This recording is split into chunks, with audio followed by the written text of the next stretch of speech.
A lot of churches today try to deny the existence of prophets since John the Revelator. However, we all know different, that prophets do still exist.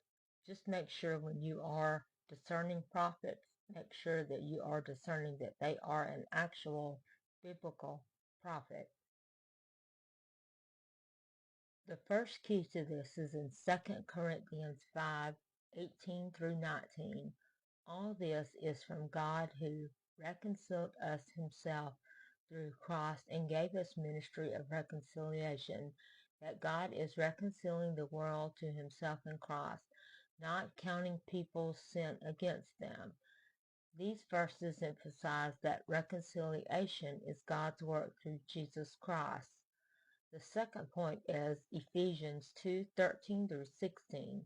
But now in Christ, you who once were far away have been brought near by the blood of Christ, for he himself is our peace, who has made the two groups one to destroy the barrier, the dividing the wall of hostility.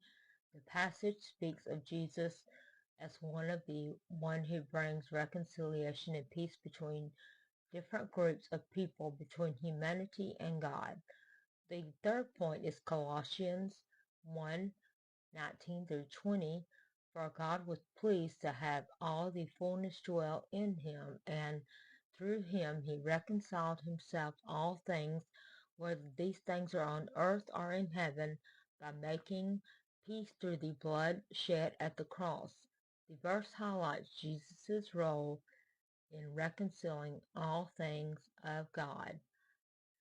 Jesus was the second Adam, as you can see in Romans 5:12, whereas by one man's sin entered into the world, and the death by sin, and so death passed upon all men, for that all sinned.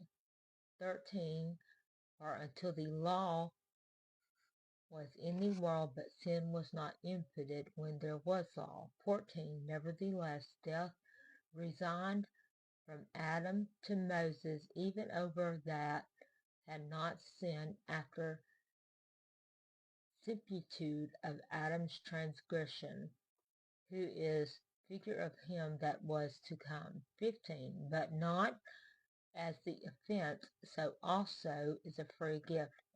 For if though offense of one may be dead, much more the grace of God is a gift of grace, which is by one man Jesus Christ hath abounded unto many. 16, and not as it was by one sinned, so the gift of judgment was by one condemned, but a free gift many offenses unto justification. 17, for if by one man's offense death reigned by one, much more they which receive abundant grace and of the gift of righteousness shall reign in the life by one, Jesus Christ. 18, therefore by the offense of one judgment came upon all men, condemnation even to the righteous; of the free gift came upon all men justification of the law.